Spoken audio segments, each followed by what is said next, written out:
Hello everyone, myself Vishwanath. Welcome to income tax. ये हमारा income tax का 20th class है। आज इस क्लास में हम बात करेंगे रिटायरमेंट बेनिफिट में ग्रेच्युटी एंड कम्युटेड पेंशन के कुछ एग्जांपल्स लेके। तो चलिए, सबसे पहले मैं मेरा क्वेश्चंस लिखता हूं, फिर मैं आपको क्वेश्चन किस तरीके से आपको सोल्यूशन निकालना है वो भी मैं आपको दिखाता हूं।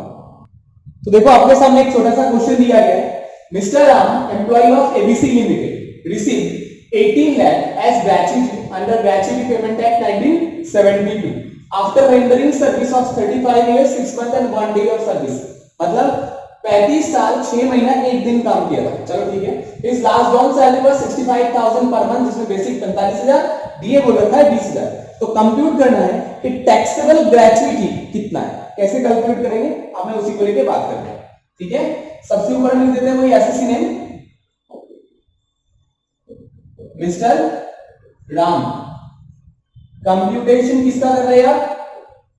Computation of taxable gratuity. ठीक है, प्रीवियस ईयर कौन सा है? 19-20, असेसमेंट ईयर 20-21। ओके, अब हम देख लेते हैं कि एक्चुअल ग्रेच्युटी कितना रिसीव हुआ है।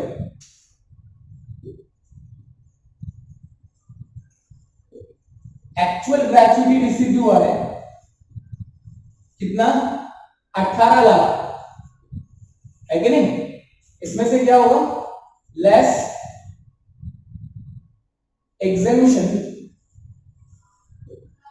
Under section 10(10).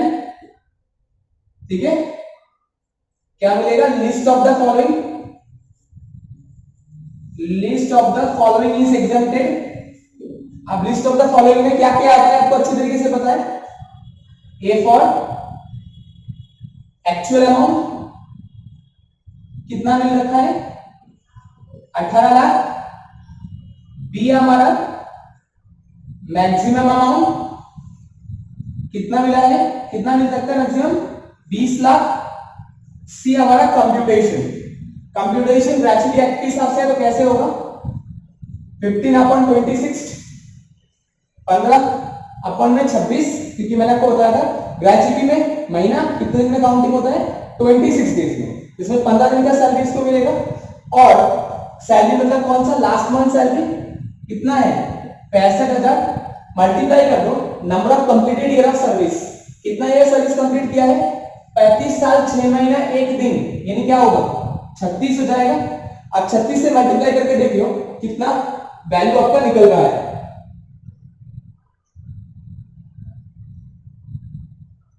15 मल्टीप्लाई कर दो 65,000, मल्टीप्लाई करो 36 से, फिर उसके बाद इसको भाग कर दो किससे? 26.6 से। कितना निकल रहा है? 13,50,000 रुपए। तो अब बताओ इन तीनों में से छोटा कौन सा है? 13,50,000। तो 13,50,000 हम इसमें से माइनस कर देते हैं, बाकी रह गया 4,50,000 है कि नहीं? यह हो गया हमारा टैक्सेबल ग्रेच्युटी। क्या हो गया? Taxable gratuity. ठीक है, कोई दिक्कत है? देखो, एक्चुअल अमाउंट 18 लाख मिला था, सेक्शन 10(10) का डिडक्शन मिल रहा है, इसमें actual amount 18 lakh, maximum amount 20 lakh, और कैलकुलेशन हुआ, कैलकुलेशन के हिसाब से निकला 13,50,000। तीनों में छोटा 13,50,000 था, तो 13,50,000 एक्चुअल ग्रेच्युटी से माइनस हो गया, तो बाकी पैसा जो रह गया वो हमारा टैक्सेबल ग्रेच्युटी हो गया। कितना? 4,50,000 रुपए। ठीक है, तो ये आपने समझ लिए। अब इस क्वेश्चन को हटा देते हैं, फिर हम नेक्स्ट क्वेश्चन देखते हैं। और एक इसको इरेज कर देना।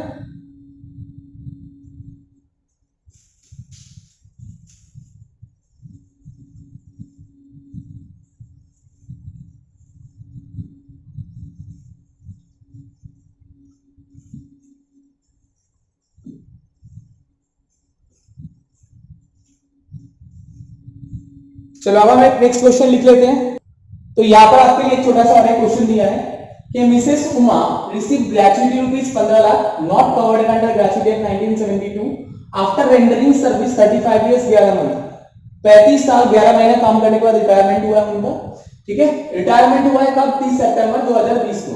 Are salary detail as follows, basic salary को रखा है 35,000 मार्च 19 तक। उसके बाद अप्रैल से लेकर सितंबर इस प्रीवियस ईयर के अंदर उनको सैलरी मिला है कितने के हिसाब से?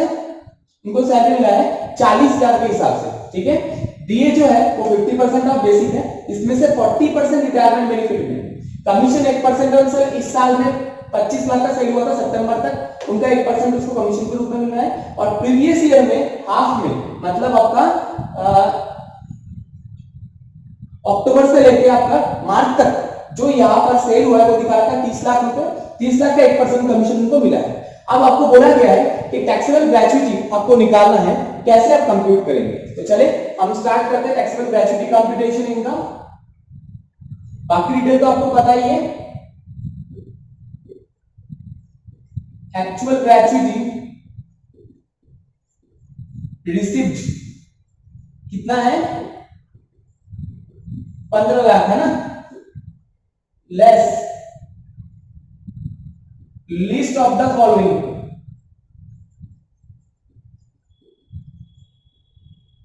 is exempted अंडर सेक्शन 10 है कि नहीं? क्या क्या आपको बताया already? Actual amount,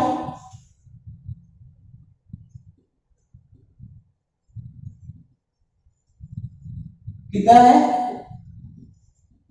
15 lakh. B हमारा मैक्सिमम अमाउंट कितना है? 20 लाख। सी हमारा कंप्यूटेशन, यहां पर कंप्यूटेशन कैसे होगा? Half multiplied by last 10 month average salary. अब 10 मंथ का एवरेज सैलरी आपको कंप्यूट करना है, तो मैं यहां पर कंप्यूट करता हूं।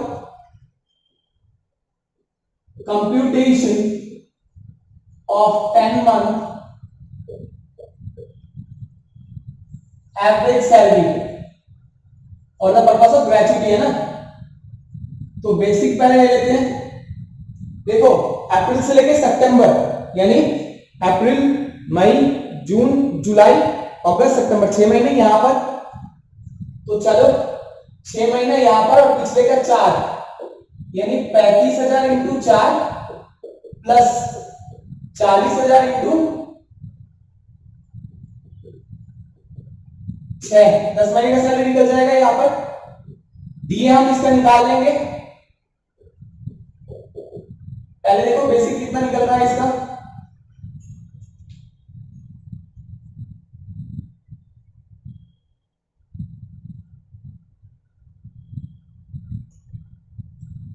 एक लाख 40,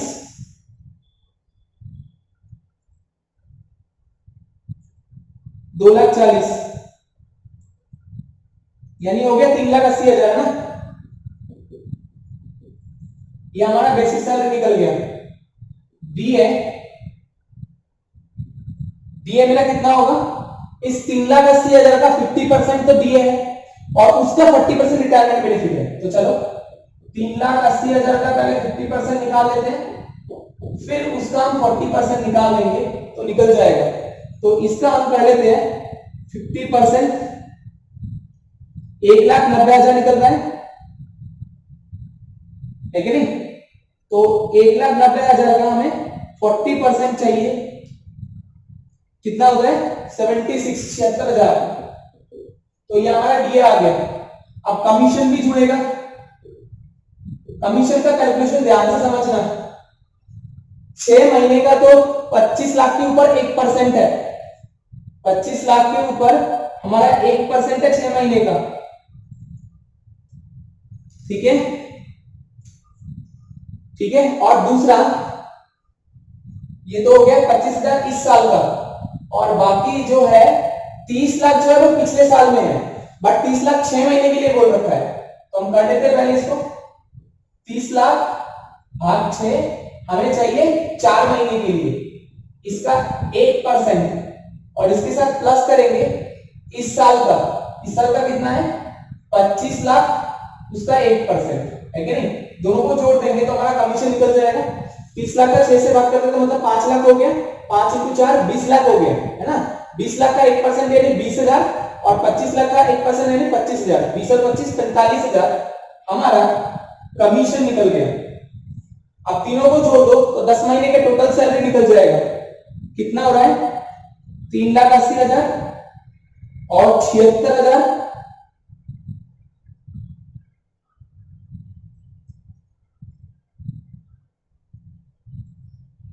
इसमें से प्लस कर दो और 45,000, तो कुल मिलाकर हो गया 5,01,000 है ना।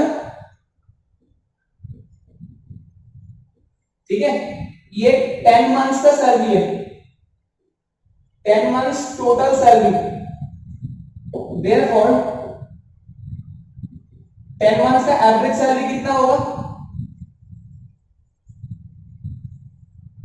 भाग कर दो 10 से, सीधा सीधा निकल जाएगा 50,100 रुपए। बिल्कुल सही। तो हाफ इंटू 50,100 मल्टीप्लाई कर दो number of completed year of service. कितना साल कंप्लीट किया है? ग्रेचुइटी एक्ट में कवर डेट नहीं है तो 35 साल 11 महीने के बाद भी फ्रैक्शन 11 महीने हटा दिया जाएगा और रह जाएगा 35 साल, है कि नहीं? अब इसको करके देखो, 50,100 आपका निकल रहा था, भाग करो पहले 2 से, 25 50 निकल रहे हैं और मल्टीप्लाई कर दो किससे? कितने साल सर्विस किया है? 8,76,760, सॉरी 750, 8,76,750 ये निकला है। ठीक है, अब इन तीनों में सबसे कम कौन सा है? यही है,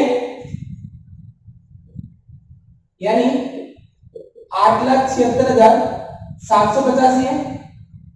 इसको हम माइनस कर देते हैं, जो हमारा रह जाएगा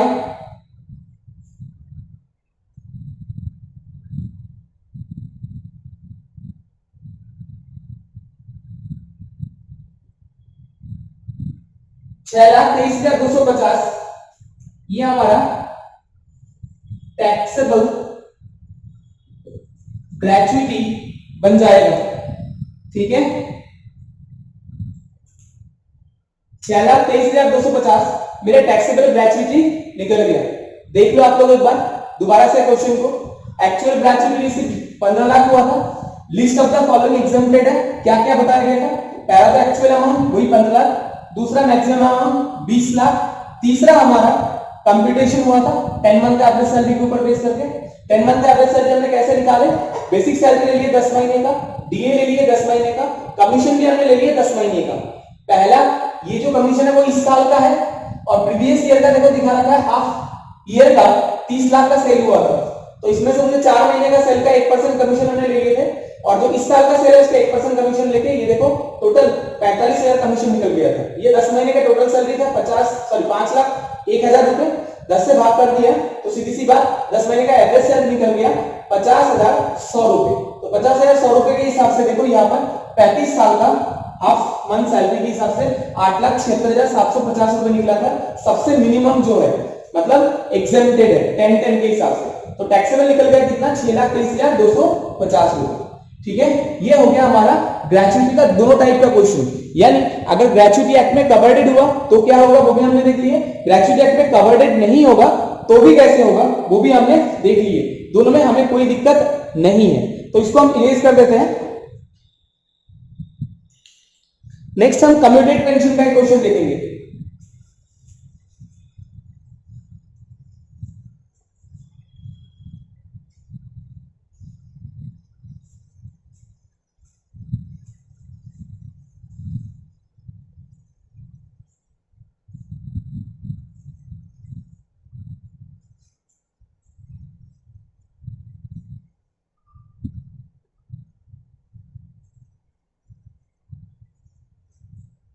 ठीक है, अब मैं कम्यूटेड पेंशन का एक क्वेश्चन आपके लिए लिख लेता हूं।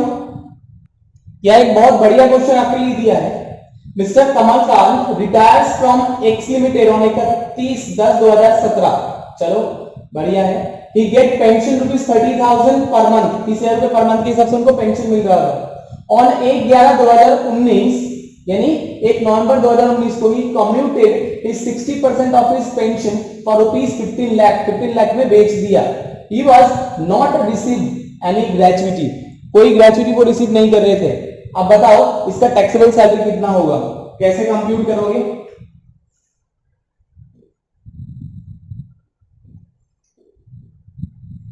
एसईसी का नेम क्या है? Mister x. कंप्यूटेशन क्या कर रहे हैं? कंप्यूटेशन ऑफ ग्रॉस सैलरी लिख देते हैं। टैक्सेबल सैलरी आपको पता ही है, gross salary previous year 19-20, assessment year 20-21, है क्या नहीं? अब इसके ऊपर बेस करके मुझे कंप्यूटेशन करना है।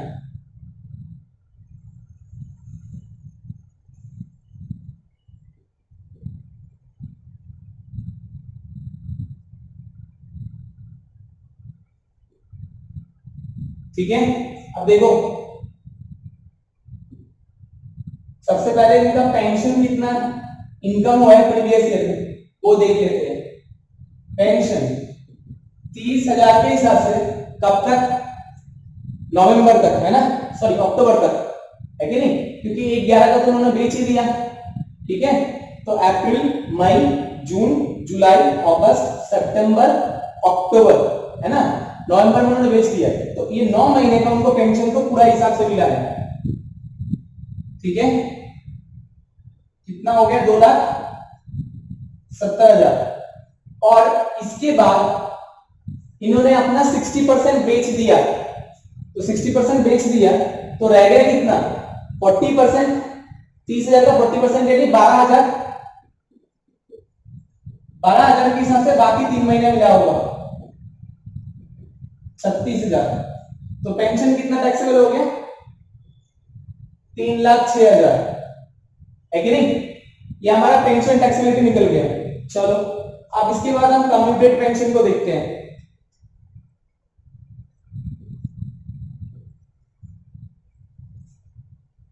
नेक्स्ट,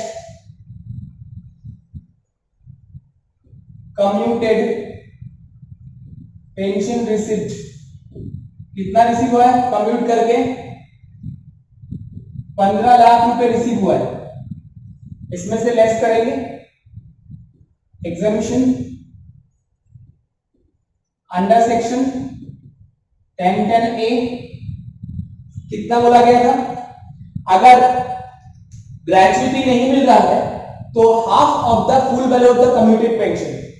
तो पहले देखो ये 15 लाख जो मिला है वो कितना परसेंट बेच के मिला है? 60%। तो 100% बेचते तो कितना मिलता? ठीक है, जो 100% बेच के निकलेगा उसका हम क्या कर देंगे? हाफ निकाल लेंगे। ठीक है ना, तो चलो करते हैं हम। कितना निकला है बताओ? 15 लाख। इसको भाग कर दो 60 से, मल्टीप्लाई कर दो 100 से। तो अगर 100% बेच देता तो इनको मिलता कितना? 25 लाख। ठीक है ना, 25 लाख का आधा कितना होता है? 12.5 लाख। अगर फुल बेच देते तो उनको मिलता कितना? 25 लाख। 25 लाख का आधा कितना होता है? 12.5 लाख। वो इनको इसमें से छूट मिल जाएगा, तो बाकी रहेगा कितना? 2.5 लाख। ये इनका टैक्सेबल कम्यूटेड पेंशन हो जाएगा। यानी पूरे साल में इनका जो सैलरी से इनकम हो वो कितना रहा? 6, 5, 3, 2, 5, 5,56,000। अब इसमें से स्टैंडर्ड डिडक्शन माइनस हो जाएगा, होने के बाद जो टैक्सेबल सैलरी है वो निकल जाएगा, फिर उसके ऊपर आप टैक्स कंप्यूट करेंगे, है कि नहीं? तो देखो ये निकल गया इनका मिस्टर कमलकांत का। ठीक है, देख लिया आपने। पेंशन फिर शुरुआत में तो 30,000 के हिसाब से मिला था 9 महीने के लिए 2,70,000, फिर 12,000 के हिसाब से मिला 3 महीने का 36,000। पेंशन कम्यूट करके उनको मिला था 15 लाख, जिसमें से एग्जम्प्टेड कितना हो गया? 1010 के हिसाब से 12,50,000, बाकी रह गया 2.5 लाख, बहुत के लिए टैक्सेबल हो गया। अगर मिस्टर कमलकांत कोई गवर्नमेंट सर्वेंट होता तो 15 लाख का 15 लाख ही क्या हो जाता? एग्जम्प्टेड हो जाता। यहाँ पर टैक्सेबिलिटी क्या होता? नील। जैसे अगर बोल दिया होता कि mister Kamalkant retired from IRS, Indian revenue service, तो बताओ क्या होता? फिर उसके इसमें कम्यूटेड पेंशन कोई भी टैक्सेबल नहीं होता, पूरा पूरी टैक्सेबल किएगा, नील हो जाएगा आपका कम्यूटेड पेंशन का वैल्यू। ये मैंने आपको बताया था कि गवर्नमेंट एम्प्लॉय अगर अपना पेंशन को कम्यूट करता है तो एक भी पैसा टैक्सेबिलिटी बोल के राइज नहीं होता है, टैक्सेबल नहीं होता, पूरा पूरी एग्जेम्प्टेड होता है। तो ये आपने यहां पर देख लिए। इसी क्वेश्चन में एक छोटा सा और चेंज देख लेते हैं। अगर मानो ग्रेचुइटी मिला होता तो क्या होता, वो भी देख ही लेते हैं। If mister Kamalkant received gratuity तो कितना टैक्सेबल होता है वो हम देख लेते हैं। एक्चुअल रिसीप्ट कितना हुआ है 15 लाख, इसमें से less exemption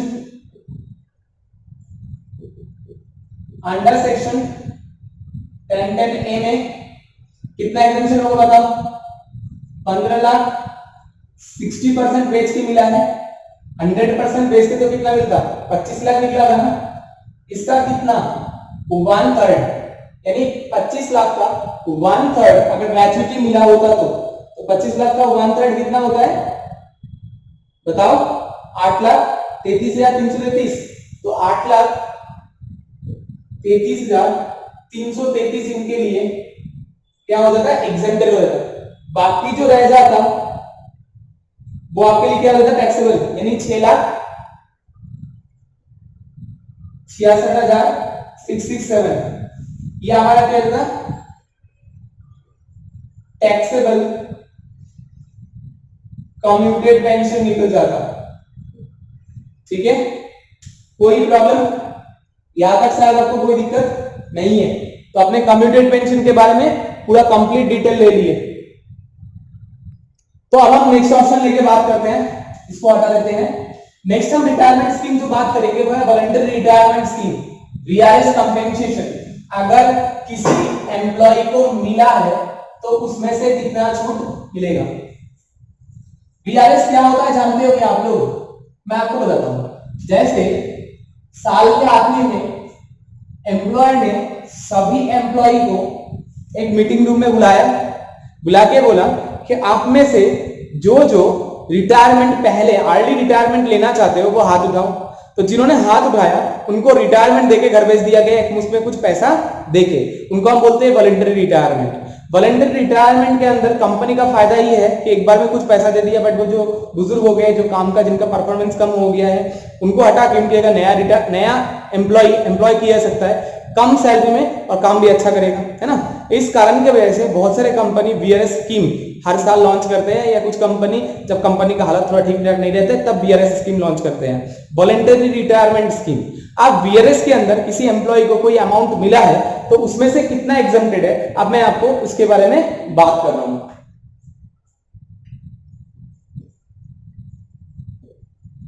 voluntary retirement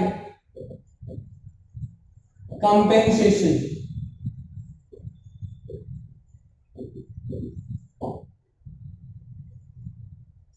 voluntary retirement compensation में ध्यान रखिएगा जितना आपको एक्चुअल कंपेंसेशन मिला है उसमें से आपको छूट मिलता है किसमें, 10(10)C में।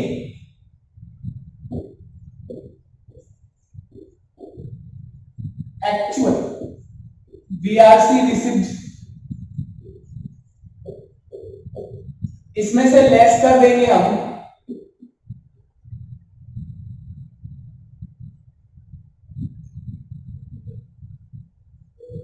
Exemption under section 10(10)C, 10(10)C में।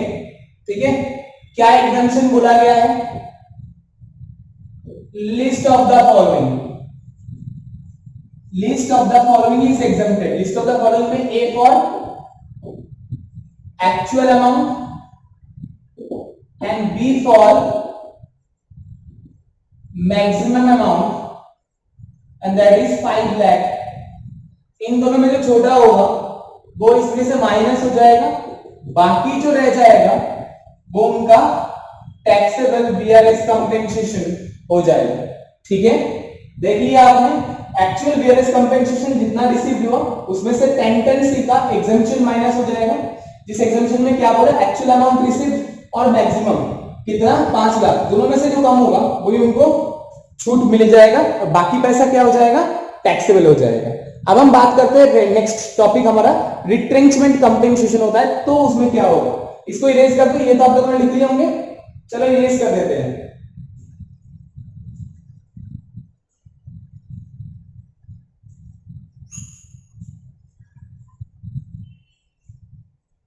अब हमारा नेक्स्ट टॉपिक हम बात करते हैं, तो अब हम बात कर लेते हैं रिट्रेंचमेंट कंपेंसेशन।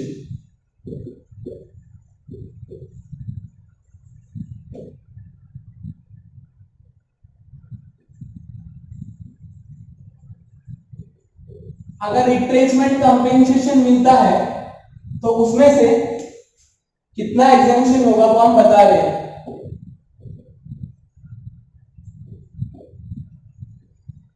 एक्चुअल अमाउंट जितना भी रिसीव हुआ उसमें से less list of the following is exempted under section 1010 B. देखिए 1010 बी आपने देख लिया ग्रेचुइटी, 1010 ए में आपने देख लिए थे कम्यूटेड पेंशन, एक रह गया 1010 डबल है वो हम बात करेंगे, उसमें हम एक्चुअली बात करेंगे लीव सैलरी लेकर, उसके बारे में हम कल बात करेंगे नेक्स्ट क्लास में। नेक्स्ट हमारा रह गया था 1010 बी जो अब हम देख रहे हैं रिट्रेंचमेंट कंपेंसेशन, और 1010 सी तो आपने देख ही लिए वॉलंटरी रिटायरमेंट स्कीम वीआरएस लेके वीआरएस कंपेंसेशन के बारे में। अब यहाँ पर ये जो list of the following is exempt, अब इसमें क्या क्या बताया गया है, सबसे पहला बताया गया है ए फॉर एक्चुअल अमाउंट, कितना एक्चुअल अमाउंट रिसीव हुआ है वो पहली बात। दूसरी बात मैक्सिमम अमाउंट जो कितना होता है 5 लाख, ठीक है। और सी तो आपको पता ही है कंप्यूटेशन होता है, यहां पर कंप्यूटेशन में क्या बोला गया है कि इंडस्ट्रियल डिस्प्यूट एक्ट के 25F(b) में जो बताया गया उसके हिसाब से जो अमाउंट होगा, amount calculated as per 25F(b) of industrial dispute act 1947, industrial dispute act 1947 के हिसाब से जो अमाउंट कंट्रीब्यूट मतलब जो अमाउंट कैलकुलेटेड होगा वो यहां पर लिया जाएगा। यहां पर नॉर्मली 25F(b) में ये बताया गया है, नॉर्मली जो कैलकुलेशन होता है वो होता है 15 डेज पे into number of completed year of service. क्या बोला मैंने 15 डेज पे into number of completed year of service, वही 6 महीने से ऊपर हुआ तो एडॉप्ट किया जाएगा, ठीक है। 6 महीने से नीचे होगा मतलब इन एक्सेस ऑफ 6 मंथ हुआ तो यहाँ पर भी वही एडॉप्टेशन का रूल है, 6 मंथ के नीचे हुआ तो एडॉप्टेशन नहीं होगा। और इसमें आपको रिलीफ भी मिलेगा 89(1) के हिसाब से, आपको इसके ऊपर रिलीफ भी मिलता है। रिलीफ क्या होता है आपको पता है एक्चुअली, मान लीजिए मेरा सैलरी इनकम था 3 लाख रुपए, अब मुझे एक मुश्त में इतने सारे पैसा और मिल गया तो जिसकी वजह से मेरा हायर टैक्स स्लैब पहुंच गया, हायर टैक्स स्लैब की वजह से 30% के हिसाब से मुझे टैक्स देना पड़े, इसीलिए गवर्नमेंट ने कुछ रिलीफ दे रखा है। रिलीफ किसमें 89 में, 89(1) में वही रिलीफ आपको यहाँ पर बात करके आपको अपना टैक्स लायबिलिटी जो है वो आप कम करा सकते हो, ठीक है, ताकि आपका अचानक इनकम मिलने की वजह से जो आपका इनकम अचानक से अपर स्लैब में पहुंच गया और अपर लिमिट के हिसाब से आपको टैक्स ना देना पड़े, इसलिए गवर्नमेंट 89 का रिलीफ चालू किया था। उस रिलीफ में आपको रिलीफ यहाँ पर मिल जाएगा, किसी भी कंपेंसेशन अगर आपको profit and leave of salary आपको मिलता है तो उसमें भी आप 89(1) का रिलीफ आप 89 का रिलीफ ले सकते हैं। तो मैंने आपको रिट्रेंचमेंट कंपेंसेशन के बारे में बताया, क्या एक्चुअल अमाउंट जो रिसीव हुआ है, ठीक है, उसमें से इन तीनों में से जो छोटा होगा वो माइनस हो जाएगा। क्या एक्चुअल अमाउंट रिसीव जो हुआ मैक्सिमम अमाउंट 5 लाख रुपए, दूसरा amount calculated as per 25 FB of industrial dispute act. Industrial dispute act के हिसाब से 25 FB के हिसाब से जितना आपका मिलता है, इन तीनों में छोटा होगा वो आपको यहाँ पर छूट मिल जाएगा, बाकी पैसा आपका टैक्सेबल रिट्रेचमेंट कंपेंसेशन बोल के माना जाएगा। तो हमारा ये था रिट्रेचमेंट कंपेंसेशन। तो अभी तक आपने देखो जो अपने एग्जेम्पशन के बारे में बात कर रहे हो, सबसे पहले आपने बात की है 10-10 के बारे में, जिसमें हमने ग्रेचुइटी के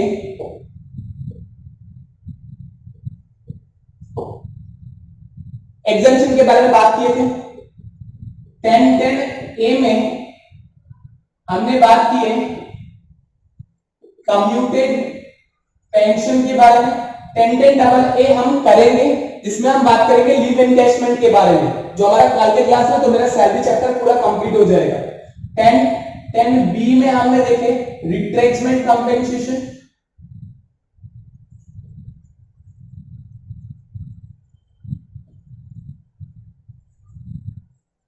ठीक है, और 10-10 सी में हमने देखे वीआरएस कंपेंसेशन के बारे में, ठीक है। तो ये सारा हमारा हो गया, बस एक रह गया 10-10 डबल ए, जिसमें हम लीव एनकैशमेंट के बारे में बात करेंगे, तो हमारा सैलरी इनकम पूरा कंप्लीट हो जाएगा।